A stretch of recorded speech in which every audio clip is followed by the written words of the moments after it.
A story of quiet strength. I am Vanessa Winters, maiden name Palmer. I was raised as the eldest daughter of the Palmer family, but gained a new surname through marriage. Tonight, I've returned to the house where I grew up to save the life of my 6-year-old daughter, Zoey. I burst through the heavy doors of my parents' Tudor-style mansion.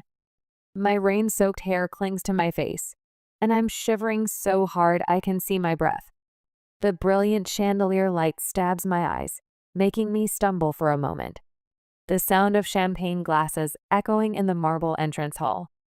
Upper-class laughter wrapped in classical music. It's like another world. While my 6-year-old daughter hovers between life and death, time seems frozen in this space, flowing with elegant grace. Vanessa? My mother Monica's voice freezes. Navy silk dress with pearl necklace, perfectly styled hair. Her smile stiffens, and she grabs my elbow while flashing a social smile at the guests. Not now, dear. We have guests. Your brother Blake's engagement party is not the time for whatever this is. My father Gerald appears, his jaw clenched beneath his silver beard, muttering while worrying about the curious glances from the guests. Let's talk somewhere out of sight. The sound of the heavy oak study door closing rings out like the blade of a guillotine falling. I'm trembling on the Persian rug. Rainwater drips from my coat onto the polished floor. Mother Monica's gaze follows each droplet, as if I'm defiling a museum exhibit. In this moment, I understand. To them, I'm nothing but a foreign object disrupting their perfectly managed world. Zoey collapsed at school today. My voice breaks. She was rushed to Portland Memorial Hospital. Father Gerald's expression changes slightly. The kind of calculating interest he shows when hearing about business problems. Is she all right? No. The word hangs in the air. Congenital heart defect. The doctor said without surgery within 48 hours. My words catch in my throat. The tubes and wires connected to my daughter's small body flash before my eyes. Mother Monica's hand flies to her chest. A theatrical gesture. Oh my, that's terrible. But surely you have insurance, naturally? I don't have insurance right now, I whisper. The business has been struggling. I was planning to enroll next month when payment from a new client came through. Father Gerald's face hardens. Not disappointment, but irritation. How much? $70,000. I force the words out. I've tried everything. The hospital payment plan only covers a portion. The bank won't approve emergency loans without collateral. I drop to my knees. I swore I'd never do this in front of them again.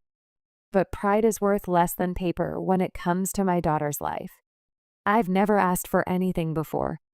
Not when Mark lost his job. Not when the roof leaked. Not when I needed startup funds. My trembling hands reach for Mother Monica's perfectly pressed slacks. Please, save her. She's your granddaughter. A silent conversation passes between Father Gerald and Mother Monica. The kind of wordless dialogue I've witnessed my entire life but never been part of. They've always made decisions about me without including me. Mother Monica sighs, her shoulders dropping slightly, as if handling a tedious chore. We simply can't, Vanessa. Blake's wedding is in 3 months. We've already committed to the venue, catering, and honeymoon package for $250,000. Non-refundable deposits. Something breaks inside my heart with an audible crack. Dr. Levine's compassionate but firm ultimatum echoes in my ears.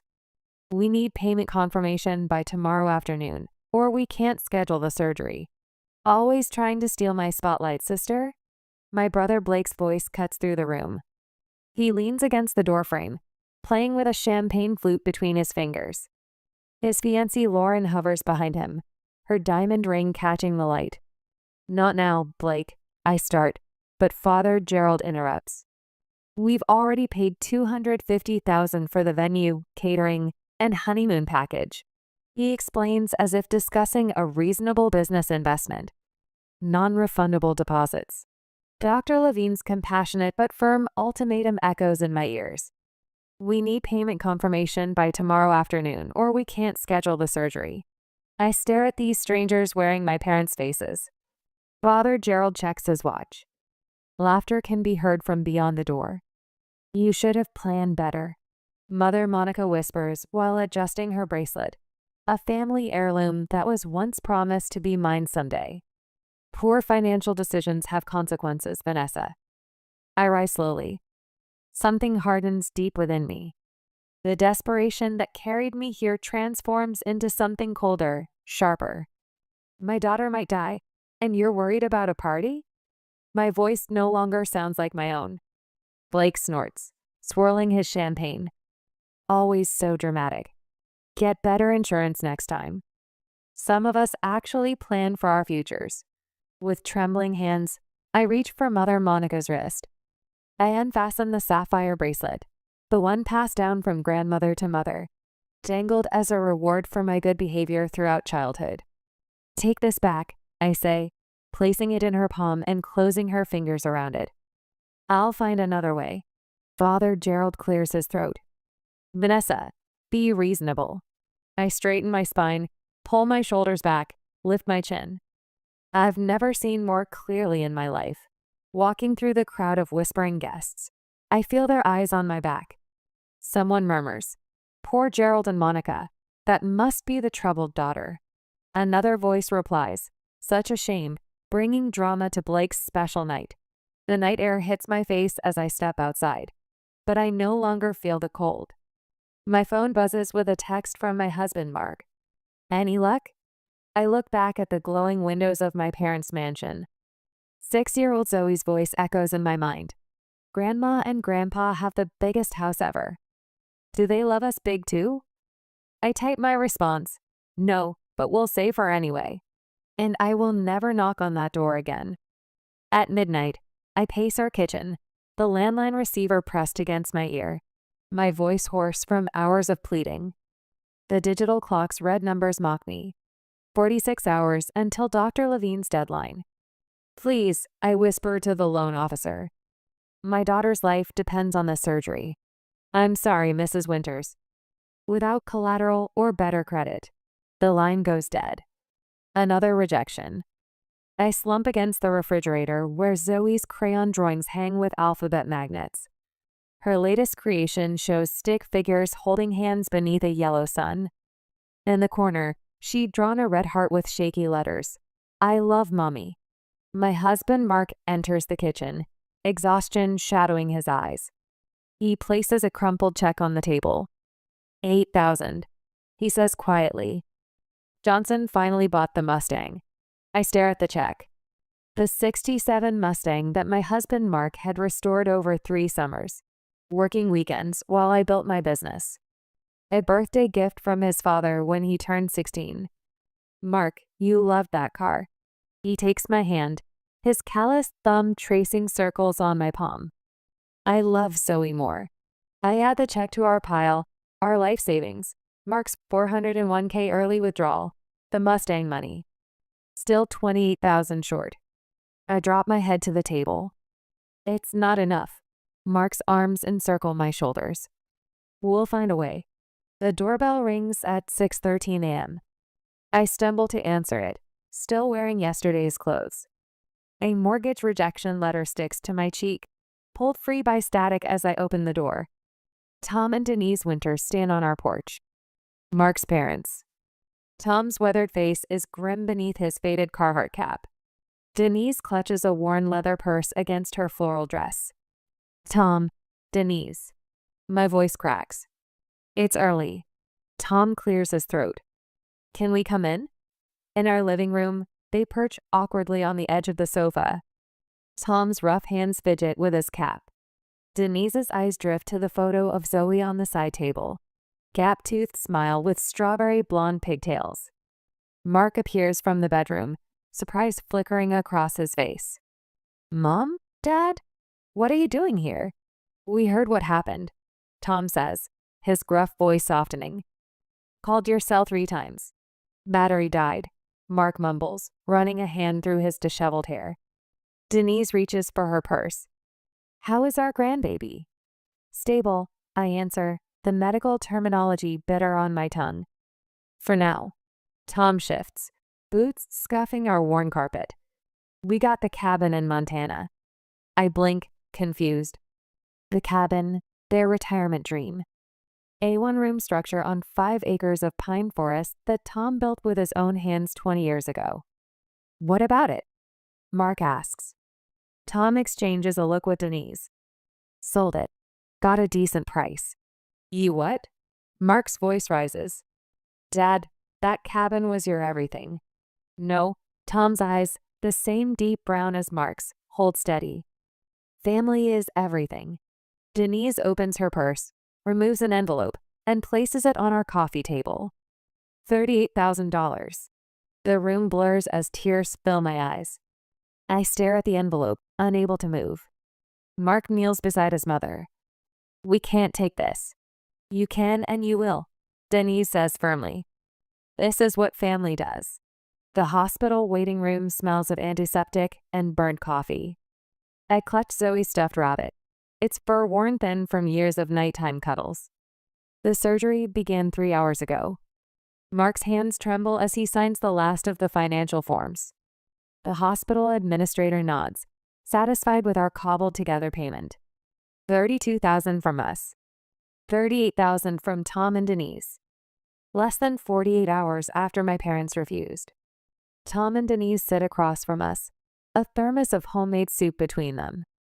They've barely spoken since arriving, just settled in for the long wait with quiet determination. 10 hours pass.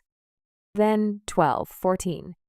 When Dr. Levine finally emerges, surgical cap still on, my heart stops.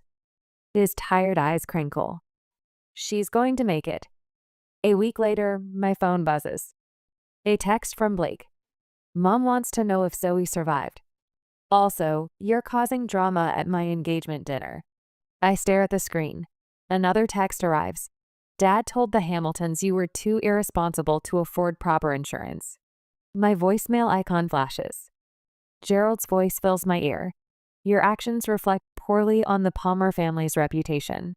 I delete it without listening to the rest. The mail arrives that afternoon. Cream envelope with golden embossing. Blake and Lauren's wedding invitation, addressed only to Vanessa. No mention of Zoey. No mention of Mark. In Zoey's hospital room, Tom sits beside her bed, teaching her to cast an imaginary fishing line.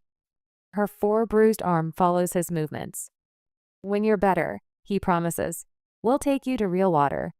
Zoey giggles. Can I catch a shark? Start with trout, Tom winks. Work your way up. Denise bustles in with another container of homemade stew. She's brought a different meal every day, filling our refrigerator with labeled containers of comfort food. Mark enters behind her, arms full of papers. He's been handling childcare, household duties, and supporting my clients while I keep hospital vigil. I watch them, this circle of love around my daughter. No designer clothes or country club memberships. Just steadfast presence when it matters most. The truth settles in my chest. Blood doesn't make family. Love does. Between Zoey's treatments, I sketch new designs at her bedside. My employees drop by with meals and updates on projects they've covered in my absence. Clients send flowers. Neighbors organize meal trains. Mark's coworkers donate vacation days so he can stay home longer. This small community wraps around us like a protective shield. I record each kindness in Zoey's journal, proof that goodness exists beyond the walls of my parents' mansion. As Zoey sleeps, I make a promise to myself. I will never be vulnerable like this again. Not financially. Not emotionally. And when I rise from these ashes, I'll remember who was there to fan the flames of hope and who left us to burn. The desk lamp casts a halo around my sketches as midnight creeps toward one. My eyes burn. 3 cups of cold coffee form a half moon around my workspace, casualties of concentration. Through the doorway, Zoey sleeps on the pull-out couch, her small chest rising and falling beneath her favorite Wonder Woman pajamas, a gift from Tom after her surgery 4 months ago. I stretch my cramping fingers and glance at the wall calendar, red X's marching across the days. Mortgage payment, 2 weeks overdue. Electric bill. Final notice. Design supplies. Charged to the credit card already maxed from hospital expenses. But we're still here. Still fighting. The scar on Zoe's chest has faded from angry red to pale pink. Her laughter fills our apartment again. The nightmares about beeping monitors and oxygen masks have mostly stopped. For her, anyway. On the drafting table, my designs for the Westbrook Hotel's pitch swim before my tired eyes. Local boutique chain, 7 locations, complete interior redesign. Budget, $1.8 million. Competition, 3 established firms with impressive portfolios and actual offices, not kitchen tables doubling as workspaces. My phone buzzes. Mark's text reads, "Don't stay up all night. They'd be crazy not to pick you." I almost believe him. "You look like you need this more than me," Denise says, pressing a travel mug of coffee into my hands the next morning. She and Tom arrived at dawn, ready for grandparent duty while I prepare for the biggest pitch of my career. Tom's already on the floor with Zoey, helping her build a fort from couch cushions. His arthritis must be screaming, but he'd never say a word. "What if I blow this?" I whisper to Denise, my voice catching. Her weathered hands frame my face. "Then you'll find another opportunity. But you won't blow it." She straightens my blazer collar. "You remind me of the dogwood outside our first house. Storm knocked it sideways, but it grew back stronger. Different angle, but even more beautiful." Tom looks up from the fort. "Knock 'em dead, kiddo." Zoey races over, wrapping herself around my legs. "Make pretty buildings, Mommy." I drop to one knee, holding her small shoulders. "I'll be back before dinner. Grandpa's making his famous spaghetti," she says with solemn importance. I kiss her forehead, breathe in her little girl's scent of strawberry shampoo and Play-Doh, and stand to face the day. The Westbrook Hotel's conference room intimidates with its wall of windows overlooking downtown Portland. 5 executives in tailored suits examine my modest portfolio while I set up my presentation. My hands tremble slightly as I arrange material samples on the gleaming table. "Miss Winters," the CEO begins, "your firm is considerably smaller than the others we're considering." He glances at my proposal. "In fact, I'm not seeing evidence of a firm at all. Just you?" The room chills by 10 degrees. I force myself to meet his eyes. "Currently, yes. But that's about to change." A skeptical silence settles over the room. I take a deep breath and begin. "Hotels aren't just places to sleep," I say, unveiling my concept boards. "They're where people shelter during life's biggest moments. The first night of honeymoons, family reunions, business triumphs, sometimes even grief." The marketing director's phone vibrates. She glances at it, dismisses the notification. I continue despite the sinking feeling in my stomach. The difference between a forgettable stay and a memorable one isn't thread count or lobby size. It's whether a space feels like it was created for humans or for photographs. I reveal my designs room by room, spaces with secret reading nooks, family suites with thoughtful touches for kids, business rooms with adjustable lighting that combats jet lag fatigue. The financial officer checks his watch. Time for my final play. I pull out photos of Tom and Denise's cabin, before and after my redesign. Last year, my in-laws sold their cabin to help pay for my daughter's heart surgery after my parents refused to help. The room stills. Even the financial officer looks up. I didn't just replace what they lost. I built what they deserved, a space that honors who they are. I gesture to the details. Custom fishing rod storage, kitchen island sized for Denise's pie making, window seat perfectly angled for Tom's bird watching. That's what I do. I create spaces that remember the humans who inhabit them. The CEO leans forward. "Why do you deserve this contract, Miss Winters?" The question hangs in the air. I think of Zoey in her hospital bed, of Tom building cushion forts, of Mark selling his vintage Mustang without hesitation. Because I've learned what matters. I answer simply. And it's not what most people think. 3 days later, the notification chimes while I'm washing dinner dishes. Mark stops mid-sentence, watching my face as I check my phone. Westbrook Hotels is pleased to inform you. Accepted your proposal. Contract delivery tomorrow. 1.8 million initial phase. The phone slips from my fingers. Mark catches it, reads the screen, and lets out a whoop that brings Zoey running from her bedroom. He lifts me off my feet, spinning me in circles while I sob and laugh simultaneously. Zoey dances around us, caught in our jubilation without understanding its source. We did it. I breathe into Mark's shoulder. We actually did it. 6 months later, I stand in the doorway of my actual office. Not a corner of the living room. Not a borrowed desk in someone else's building. Winter's Design Studio, etched in frosted glass on the door. Behind me, 3 designers work at their stations. The Seattle expansion opens next month. 4 more hires pending. My phone buzzes with a text from Blake. Heard about your success. Mom and Dad talking about reaching out. Thought you should know. I delete it without responding. A package sits on my desk. Inside is a framed photo of Denise, Mark, Zoey, and me on the porch of their new cabin. Twice the size of the one they sacrificed. My first major purchase after the Westbrook contract. Another text arrives. Dad asking about family investment opportunity. For your information. I smile, thinking of the magazine interview I gave yesterday. The journalist seemed particularly interested in how I built my business without family support. The phone rings, my assistant letting me know the Seattle contractor is on line 1. Take a message, I tell her. I'm heading home early for my daughter's birthday party. I gather my things, looking once more at the photo on my desk. Tom and Denise will be waiting at our house, helping Mark with decorations. Zoe's school friends will arrive at 4. Her real grandparents, as she calls them, have planned a treasure hunt in the backyard. Later, when cake has been eaten and presents opened, Mark finds me on the porch steps. Everything okay? He asks, settling beside me. I look at our home, filled with laughter and light. At the people who showed up when it mattered most. We built this together, I tell him, taking his hand. All of us.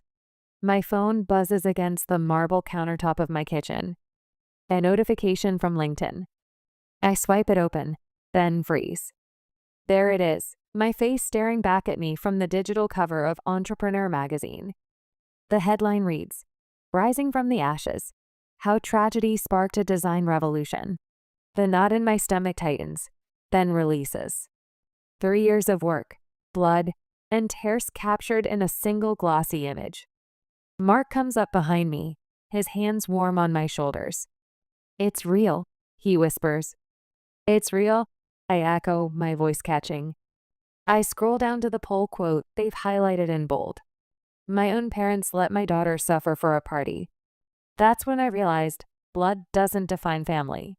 The truth sits there, undisguised and raw. The words I spoke during the interview without flinching. No pseudonyms, no vague references. Just the unvarnished reality of that rainy night when my parents chose Blake's wedding over Zoe's life. Any regrets? Mark asks, his thumb tracing circles on my shoulder blade. Not one. By afternoon, my phone won't stop ringing. The article has been shared over 20,000 times. Business influencers I've admired for years are praising my integrity in the face of impossible choices. 3 podcast invitations arrive before lunch. Mom, why is your picture everywhere? Zoey asks, her small finger pointing at my laptop screen where another share notification pops up. I lift her onto my lap, her healthy heart beating against mine. At 9, she understands more than I sometimes wish she did. Remember how I told you that sometimes stories help other people feel brave? She nods, solemn. Well, I told our story. The first hint of fallout comes from an unexpected source. Elaine Withers, who sits on the same charity board as Monica, calls me directly. I don't know if I should tell you this, she starts, voice lowered as if someone might overhear. The Palmers didn't come to the spring fundraiser. Gerald claimed they had another engagement, but Elizabeth saw them pull up to the country club, then turn around and leave when they spotted the well-known Hamilton family from the same social circle. I say nothing, letting her continue.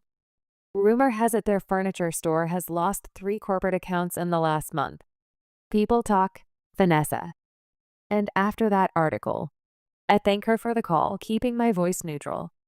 But after hanging up, I don't feel the rush of satisfaction I'd imagined.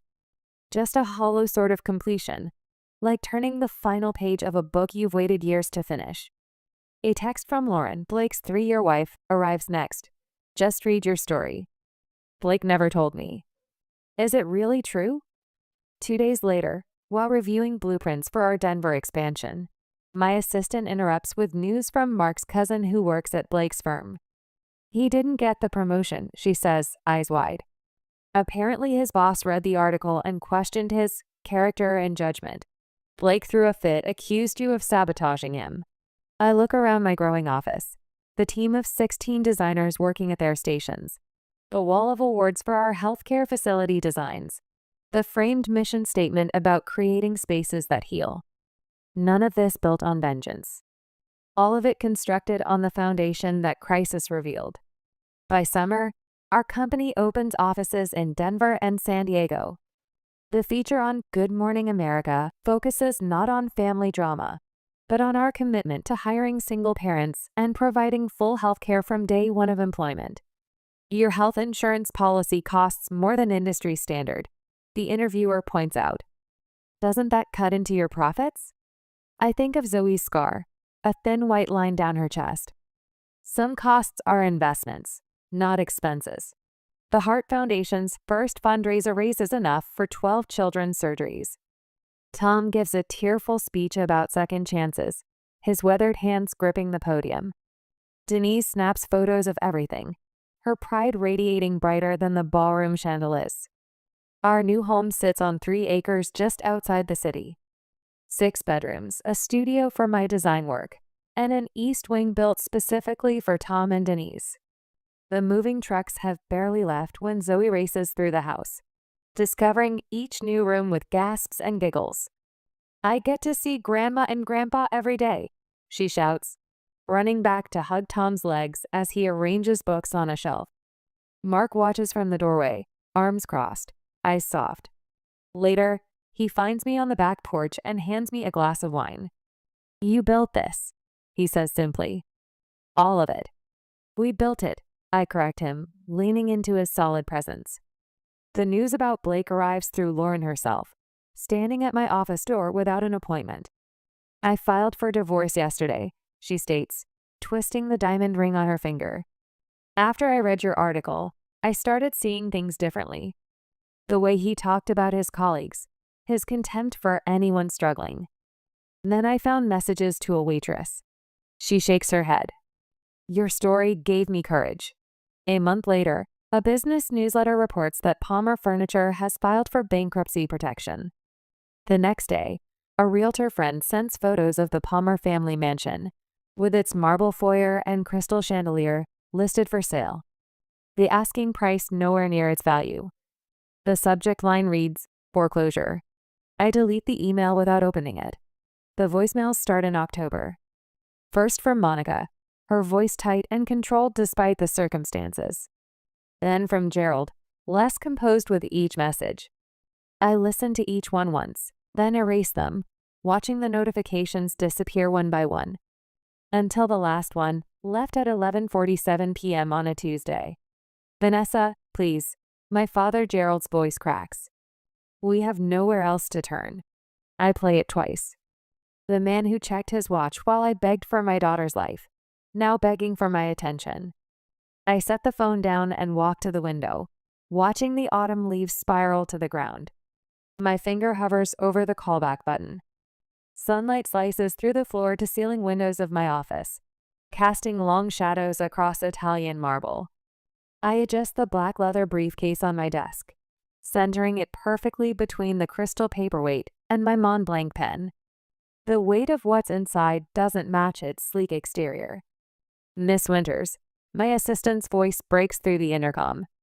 Your parents have arrived. Send them in. My voice sounds steadier than I feel. The double doors open, and I barely recognize the two people who enter. Dad's silver hair has thinned, his shoulders stooped beneath his discount department store blazer. Mom clutches her knockoff handbag, her once perfect makeup applied with a shaky hand.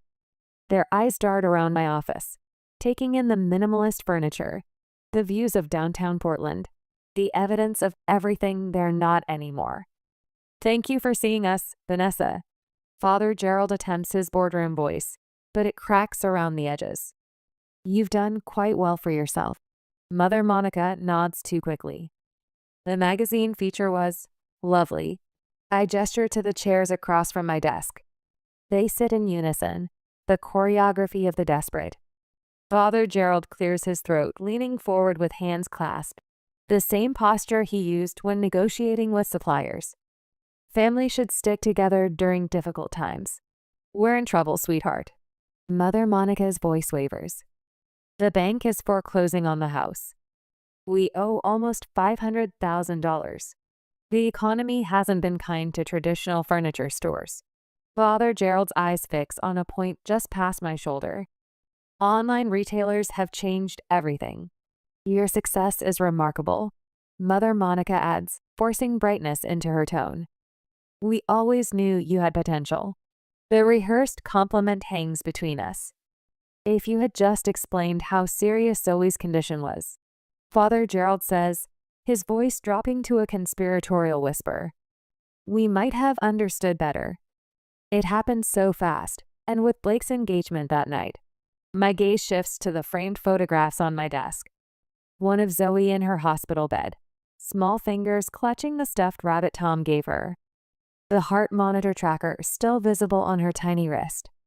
Another frame holds Tom and Denise at Zoey's kindergarten graduation, their weathered faces beaming. Beyond them stand 3 crystal awards from the Children's Heart Foundation I established last year. 3 years, 2 months, and 14 days, I say. They exchange glances.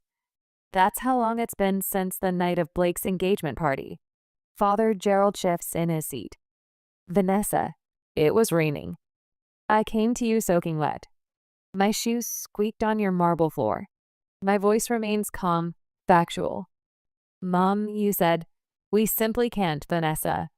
Blake's wedding is in 3 months. Mother Monica's face pales. I don't think those were my exact. Dad, you explained that you'd already spent $250,000 on Blake's wedding. Non-refundable deposits. Father Gerald's jaw tightens. That's not exactly. I reach for my phone, tapping the screen before setting it on the desk.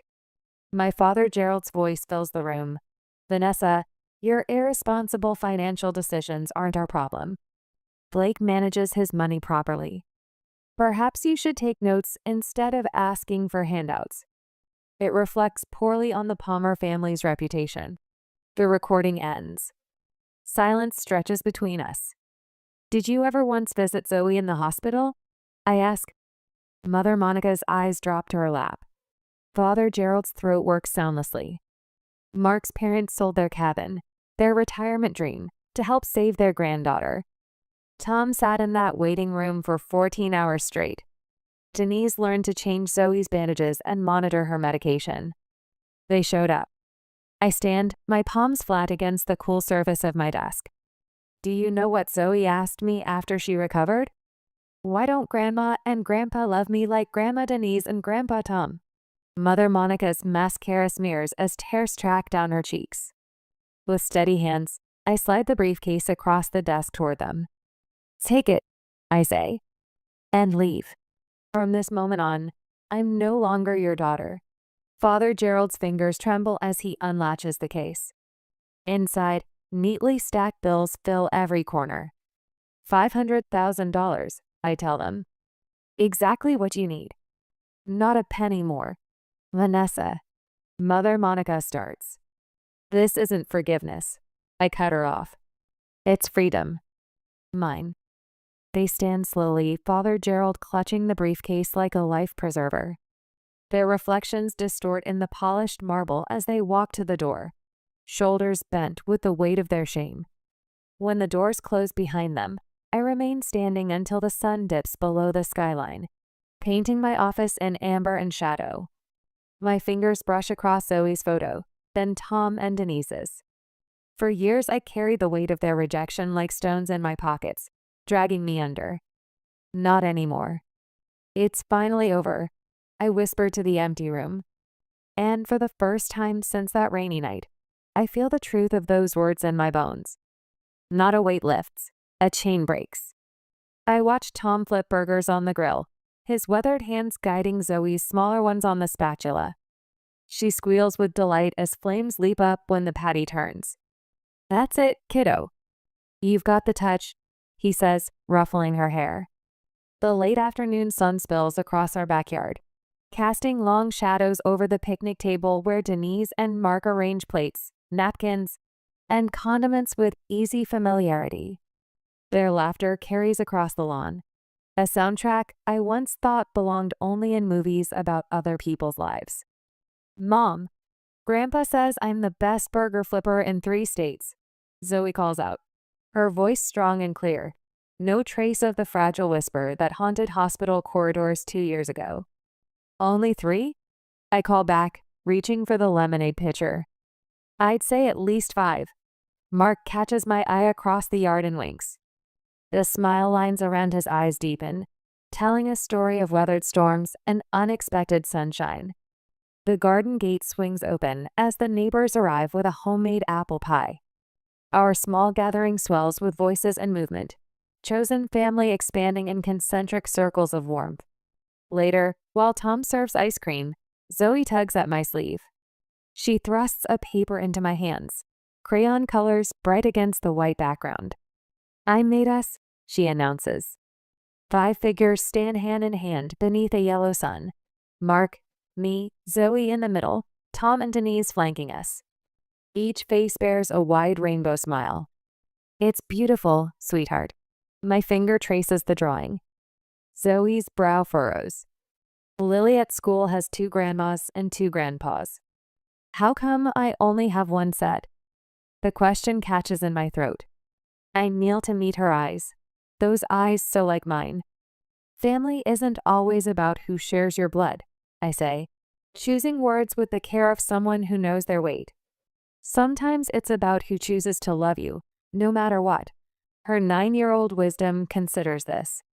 "Like how Grandpa Tom taught me to fish in my hospital bed." "Exactly like that." She nods, satisfied, and runs off to help Denise serve pie. Mark hands me an envelope that arrived in today's mail. Lauren's return address surprises me.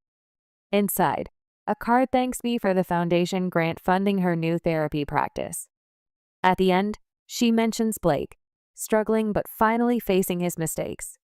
Gerald and Monica Palmer live in a small apartment now, their mansion long gone. The mention stirs nothing in me, neither satisfaction nor sorrow. I watch my company's summer picnic set up in the park across the street, 50 employees and their families gathering under banners announcing full healthcare coverage for all. 3 scholarship recipients from our design program help arrange tables. Their backgrounds mirror my own struggle, but their futures hold more promise. From the porch steps, I observe Zoey at the piano Tom bought her last Christmas. Her fingers, once tethered to 4 lines, now dance across keys. The heart monitor that once tracked her survival sits in a memory box upstairs, a reminder of what almost was and what is. My gratitude journal lies open beside me. Today's entry simply reads, "I have everything that matters." Golden light bathes all of us as the sun begins its descent. Not the cold gleam of wealth, but the warm glow of enoughness. I once thought revenge would feel like victory, the moment my parents realized what they'd lost. But true peace came from building something meaningful instead of destroying what hurt me. The greatest revenge wasn't in their downfall, but in creating happiness they couldn't touch. My gaze sweeps over our mismatched, perfectly complete circle. Family isn't who owes you. It's who shows up.